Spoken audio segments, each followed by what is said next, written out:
Yeah, time for all things sports, and Baxter and Julie here to tell us how things are going with the Clippers and NBA playoffs and all that good stuff. And Baxter seems a little preoccupied, not that concerned with sports today.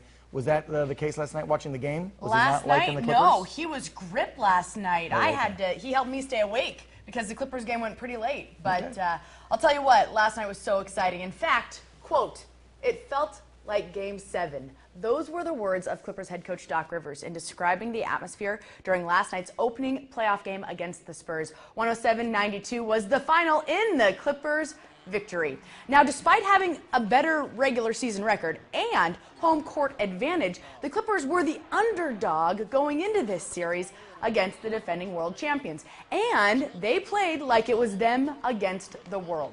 Blake Griffin threw down some thunderous dunks, embarrassing Spurs center Aaron Bynes. He's going to be the topic of conversation around water coolers all day today. Griffin ended with 26 points and 12 rebounds. And many think this was the most impressive postseason performance of his young career. Him and Chris Paul just brilliant last night. Chris Paul, led the Clippers with 32 points. And the game really, there you saw DeAndre Jordan with the block shot. They were awesome last night. Anyway, the Clippers really had a fantastic second half. They opened with a 24-10 run and made a close game at halftime seem like a distant memory between Griffin's dunks and DeAndre Jordan's block shots like you just saw there, Chris Paul's dazzling assists, and there were 17 points from Jamal Crawford, some dagger threes from J.J. Redick down the stretch. All put many questions about the Clippers' intensity to rest. But we still have questions about their bench, as it allowed the Spurs to get back into the game in the first half. But thanks to a home crowd, which had received criticism from Griffin for not being supportive enough, according to Doc Rivers, the atmosphere felt like Game 7 of last year's exciting playoff stretch against Golden State.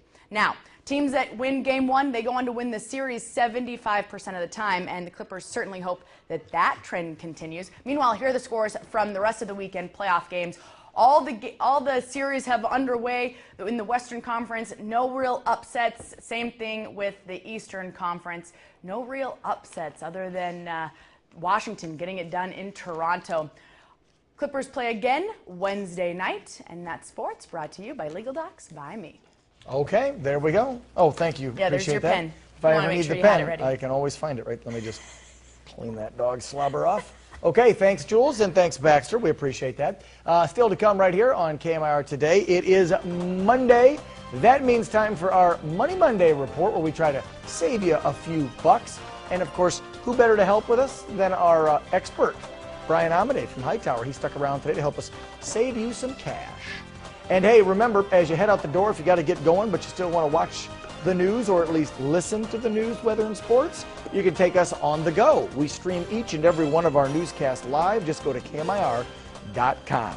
You're watching KMIR Today. We're back in 2 minutes.